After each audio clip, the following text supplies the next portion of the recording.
Hey guys, welcome back to the channel. So here's the next deck profile. This time it's on my Sacred Beast. Now, I only did a budget variant with just using the 3 structure decks last time, and I figured, you know what, let me go and put together a build that's as competitive as possible. And yeah, just make it part of the Halloween countdown. So here it is, my Sacred Beast deck. So main deck's 40 cards, starting off with the Sacred Beasts themselves. 1 Haman, 1 Raviel, 1 Uriah, and last but not least, let me move these a little bit to the side. We got the new Raviel, Lord of Phantasm, Shimmering Scraper. Now, you're probably wondering, why am I only running 1 of each of those Sacred Beasts? Well, simply because 1, they're kind of bricks, and 2, the only, the best one out of all of them is probably gonna be Haman. Uriah is really not that good, sadly, because, you know, you have to use continuous traps to tribute for it.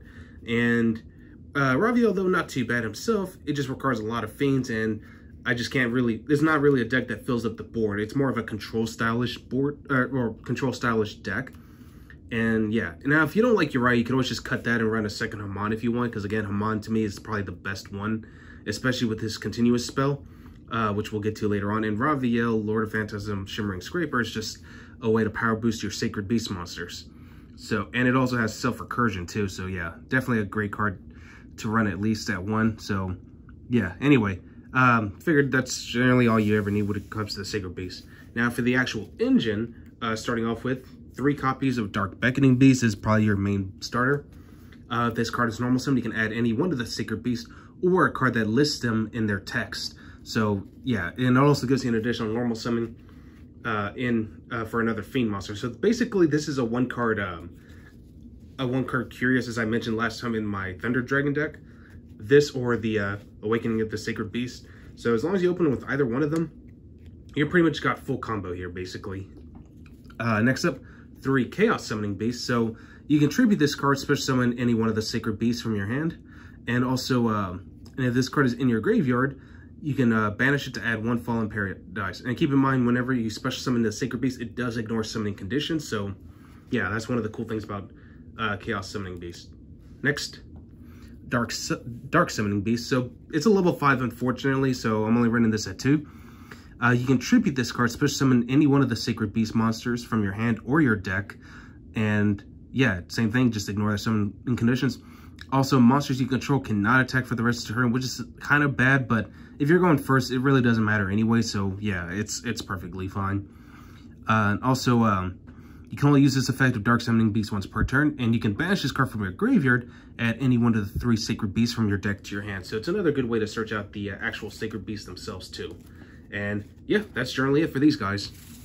Now, since I am running Curious, as y'all pretty much saw already, the reason for that is because I want to send Darkus Diabolus to the graveyard, simply because the fact that the Summoning Beast tribute themselves, Chaos or Dark, in order to summon the 3 Sacred Beasts, Darkus Diabolus is just a good tech because, you know, he can special summon himself from hand or your graveyard as long as you tribute a dark monster you control for an effect. So yeah, definitely a good tech option to run, and plus it can rip a card out of your opponent's hand too. So yeah, 1 Darkus Diabolus is not too bad.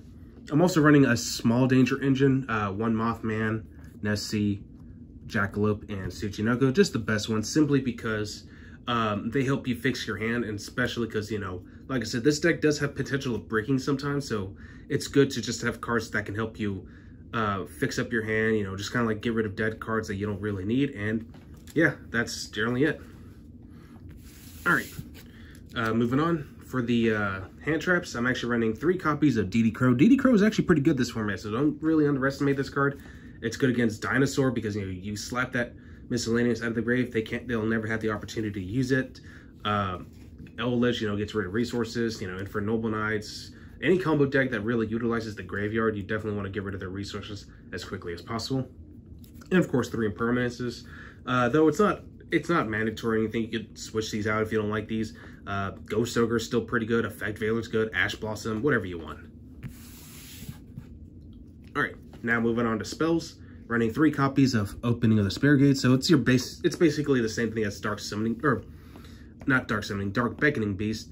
As long as you open up with this, you're pretty much good to go. You just search out the Dark Beckoning Beast, get the Chaos, make your Curious, and you're pretty much set to go from there. 3 Allure Darkness for draw strength, as well as 2 copies of Pot of Desires. I was thinking of running this at 3, but I didn't really have the room, so 2 is just fine, honestly. It's a 40 card deck, so yeah, I'm pretty much good here. Moving on, 2 copies of Cerulean Skyfire. So basically what this does is that to special summon Haman, you can use it, well, instead of using its own summoning conditions, you can use face-up spells, which you're not really going to do much anyway. The more important effect is this. Once per turn, while you control an attack position Haman, you can negate any spell or trap activated by your opponent, then change Haman to defense mode. And thankfully, Haman does have an amazing defense mode defense mode ability, I'm sorry.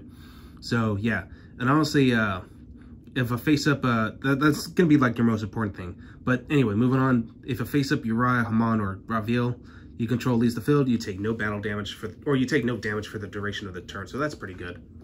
Next, 2 Fallen Paradise. It's another draw card, basically. As long as you control any one of the 3 Sync Beasts, once per turn you can draw 2 cards, and also they cannot be targeted or destroyed by card effects. So yeah, Fallen Paradise is good for protection. I'm running 1 Instant Fusion, you know, just because, you know, if I can get into Millennium Eyes Restrict, that basically counts as Called by the Grave. Sadly, Called by the Grave is at 1, so that's why I'm not running it in this deck, because, yeah, it's just too sacky at this point. I was running it at 3 at one point, but again, now that it's limited, I can't really use it right now. So, but if it ever comes back to 3, then for sure I would run that. Anyway, moving on, 1 Upstart Goblin, so it basically feels like 39 cards in this deck, because like I said, you need all the draw power you can, and just to like kind of unbreak your hand as best as possible. And that's it for the spells. For the other traps, I'm running 2 copies of Awakening of the Sacred Beast. So basically, it's a mind, skill, and soul drain. If you control 2 or more of the Sacred Beast monsters, it negates any and all monster effects your opponent controls. And also, if you have all 3 of them out, well, hey, more points to you, right? Or more credit to you, rather. Because any monster that's sent to the graveyard is banished instead.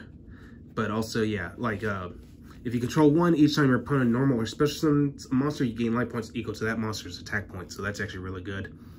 And as a 1 card only, you know, skill drain is still pretty good too. So like, it's like you're running 3 copies of this, but it's better to have 2 and 1. That's just my personal opinion.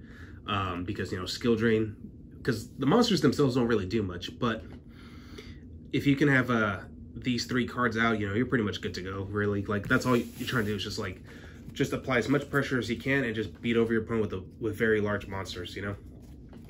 All right, so for the extra deck, I'm actually running well, you pretty much already saw it at the start, 1 Curious. So like I said, you know, it's really easy to make this deck make this card very consistently, I should say.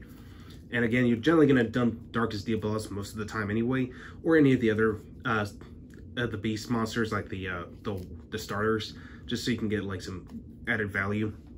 1 Almirage, and to go along with that, I figured Secure Garner wasn't too bad. 1 Relinquished Anima, Link Rebo. I'm actually running Selene simply because I do run Il Shadal Winda as one of my instant fusion targets.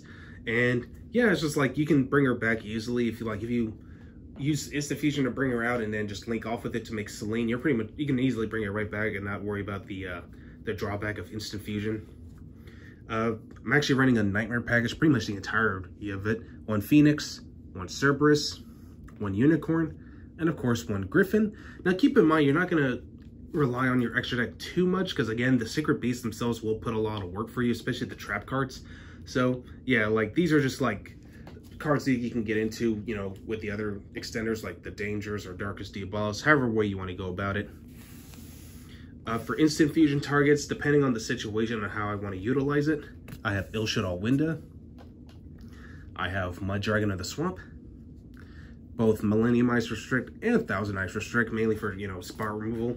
So, and again, Millennium Ice Restrict basically acts as a copy of Called by the Grave that you can easily bring out, so I figured why not. And for the only rank 10, I'm running Gustav Max, since, you know, the Sacred Beasts themselves are level 10 monsters, so very easy to make, and it's just good for you know, you want to get an advantage on the clock.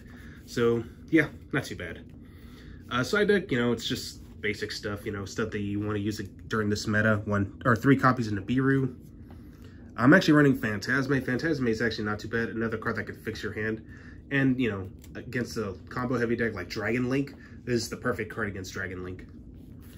Deck Lockdown is actually not too bad against them either, or any deck that relies on summoning from the deck a lot. So Yeah, not too bad. It also prevents it to where both players can't draw except by can't add cards to their hand except by drawing them. So just like a spell card version of Mistake. 2 Twin Twisters for a back row, as well as Harpy's Feather Duster. And last but not least, going second, 3 copies of Evenly Matched. And yeah, that's generally it. Well, hopefully you guys enjoy this, and I will catch you guys again next time.